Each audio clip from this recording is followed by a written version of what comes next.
Today I wanted to share some of my favorite tips for new and expectant moms. Yeah, I'm a nurse with a background in labor and delivery, but these tips are going to be more of one mom to another, heart to heart, as we know that nothing can fully prepare you for that role of motherhood better than on-the-job training once your babies are already here, right? But there are things that can make it a little bit of a smoother transition, things that you can look to when times get tough. So here are some lessons and some tips that I've gathered over my own personal journey with my 3 kids. I've got an 11-year-old, a 9-year-old, and a 3-year-old, and I hope they make your experience a little bit smoother and more joyful. So here we go. Okay, so number 1 is have a conversation with your partner before baby arrives if possible. If your baby's already here, then just have it ASAP, about how roles and responsibilities might look a little different once your baby's here, okay? Or as you step into this new role of parenthood. So who is gonna be primarily caring for the baby? How is the partner going to help? How are you gonna feed the baby? What are your thought processes around sleeping arrangement, and who's gonna care for baby in the middle of the night during their many wake cycles, right? So have a conversation about how that is gonna be. Talk about what that postpartum recovery might look like, and how to have loose expectations for how long that might take. How to celebrate each other during a time where things might look a little bit different in your relationship. So have that conversation sooner rather than later, and air out how you're envisioning things are gonna go so that baby doesn't arrive and you're sleep deprived and you're a little bit higher stress than normal, and you're thinking things are gonna go one way, your partner's thinking something else, and so there's more conflict than necessary in that aftermath of birth. So if you can have those conversations, and you're gonna have less conflict, probably no way around having no conflict with a screaming baby who needs to have their diaper changed every hour, but have those conversations and do your best to give each other a little wiggle room. Now, if you're a single mama, have this conversation with yourself, where you're gonna get help from. Do you have any family, friends, neighbors that can be helpful to you, and in what capacity? Do you have any resources at your disposal? Are there things that you financially qualify for? So try to do that up front if at all possible, depending on your unique situation. Okay, my second tip is seek out qualified healthcare professionals that you feel comfortable and confident with. A lot of times what I see women do is they just go to whoever their mom went to, or their sister went to, or their next door neighbor, which is fine. It's fine to gather information and options from your family and friends, but I think it's important to identify what kind of approach you feel most comfortable with parenting and with caregiving. So are you more kind of on the holistic, natural side? Are you completely fine with medications? Or are they a last resort? So kind of figure that about yourself first. And then when you are seeking out options for healthcare providers, you can put that in your request. Hey, I'm seeking a healthcare provider that's a little bit more naturally minded, or I'm seeking a healthcare provider that will take a little bit more time with my questions. So get that feedback from those that you, in your inner circle, that you know and trust, as well as look up doctor's reviews on Google, or there's Health Grades and a couple different platforms that you can look up doctor reviews. And then don't be afraid to go and have some interviews with some pediatricians before baby even arrives, and get a feel for just kind of their nature, their vibe, how they answer questions, and if you're gonna feel confident moving forward with them, that they're gonna be patient and caring as you care for your new little one. And remember that if you have confidence in your healthcare providers and you have good information, it can help you more readily tap into my next tip, which is your mother's intuition or your parenting intuition. It's absolutely real, it exists, and you have it hardwired into your body and your DNA. So know that it's there, and you wanna learn to trust it, right? And you can more readily trust it when you have good information that's backed by research and science, coming from a healthcare professional, that you can then marry with your parenting instincts or your mother's intuition to confidently move forward when you have to make hard decisions about your baby's healthcare, or when you just have a gut feeling that won't go away. But know that that was instilled in you, and that is real, and to follow it. And then number 4 is think about taking classes, whether that's prenatal classes to just learn more about that labor and delivery process, so that you feel that you're more prepared walking into the birth and then that postpartum recovery process than just walking into a hospital or birthing center and say, do whatever you want to me, okay? You want to be an active participant in that very important birth and postpartum process, and to be able to make decisions for yourself and your baby. And you're more likely to feel comfortable doing that if you have more information through classes, whether that be about labor and delivery, whether that be about feeding your baby after they arrive, caring for them, so newborn care, tapping into what's best to keep your mental and physical recovery on track. So think about and look into classes that can help increase your confidence because you have good knowledge at your fingertips, plus your healthcare professional that you trust, plus that parenting instinct that's inside of you. So number 5 is recognize and learn how to advocate for your little ones. So for some of us, that doesn't come as naturally depending on our personality.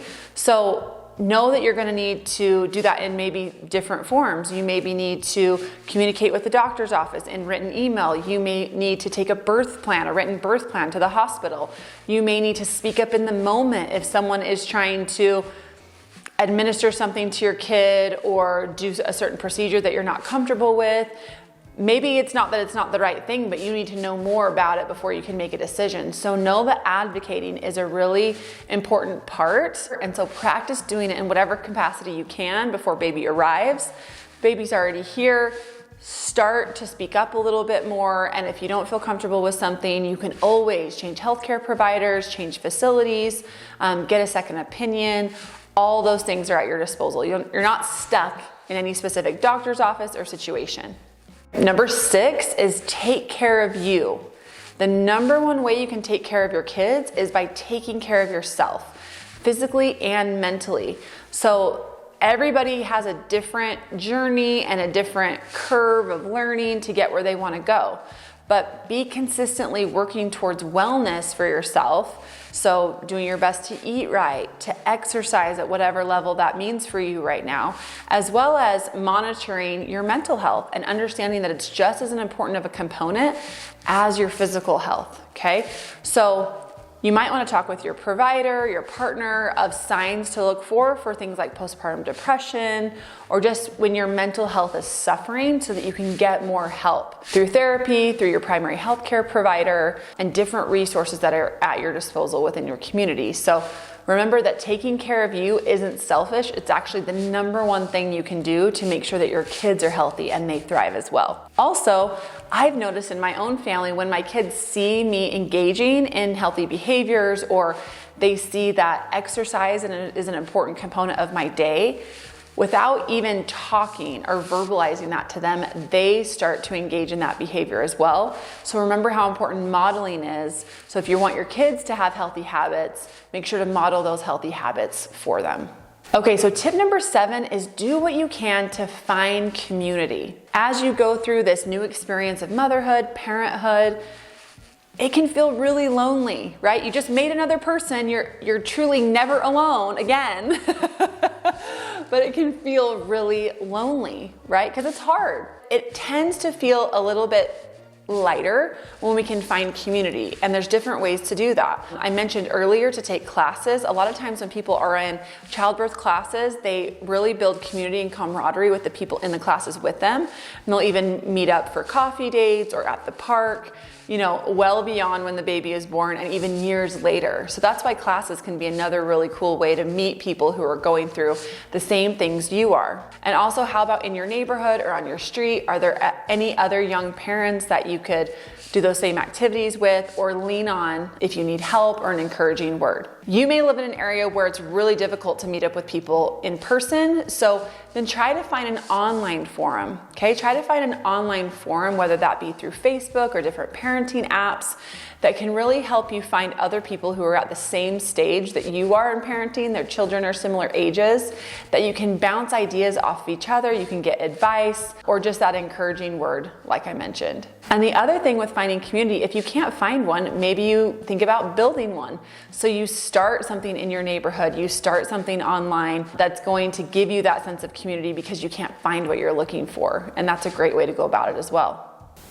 Okay, so number 8 is to ditch the comparison game. And this can come up time and time again in your parenting journey. And especially in 2023, it can be easier said than done. But here's a few ways that I've noticed that there can kind of be a comparison game in the parenting world. Number 1 is especially with moms, like this kind of obsession with whether that be in social media or celebrities to snap back. So like get our body back to that, pre-baby weight and size and shape.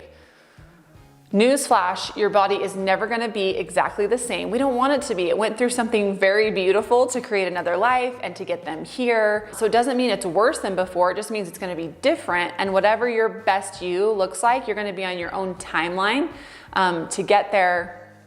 And just remembering to give yourself grace and take it one day at a time. So that's one way I see the comparison game. I also see of like a milestone like comparison. So, well, my baby's sleeping through the night. What about yours? Well, my baby can crawl on all fours. What about yours?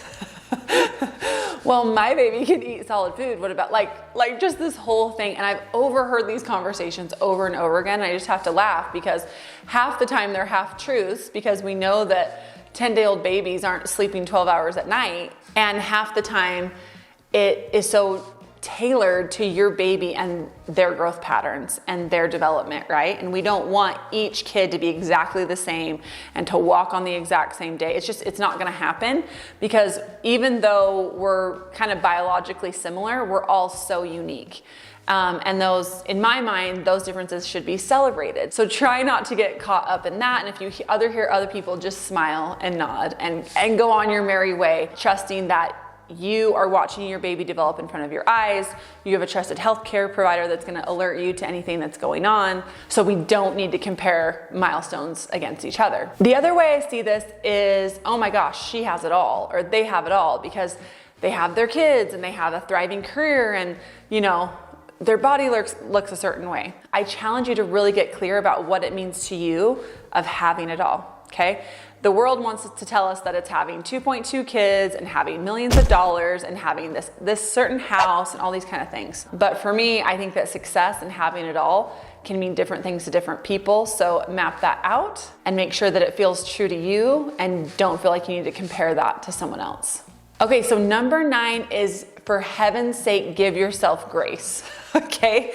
We, especially as women, put so much pressure on ourselves, so much pressure to do things right and to do things perfect, especially when it comes to our children.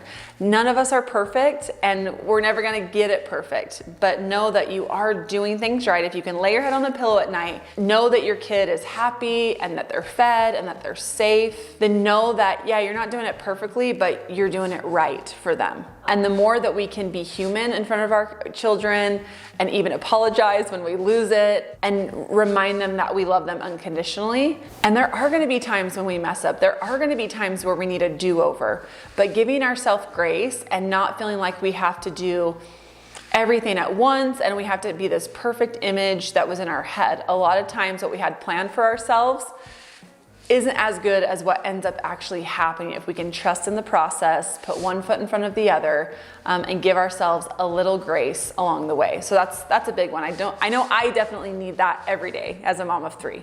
Okay, and number 10, which is probably my absolutely favorite one on here, is always remember that you're the perfect parent for that child. That's how God intended it. That's why that child came to your family, whether through birth or through adoption. And always remember, even in our moments of screw up, that we are the perfect parent for that child. And keep trying, give them that unconditional love. And don't forget to pat yourself on the back. I hope you enjoyed these 10 tips for new and expectant moms. Let me know any questions or comments that you have down below, and don't forget to subscribe. See you next time.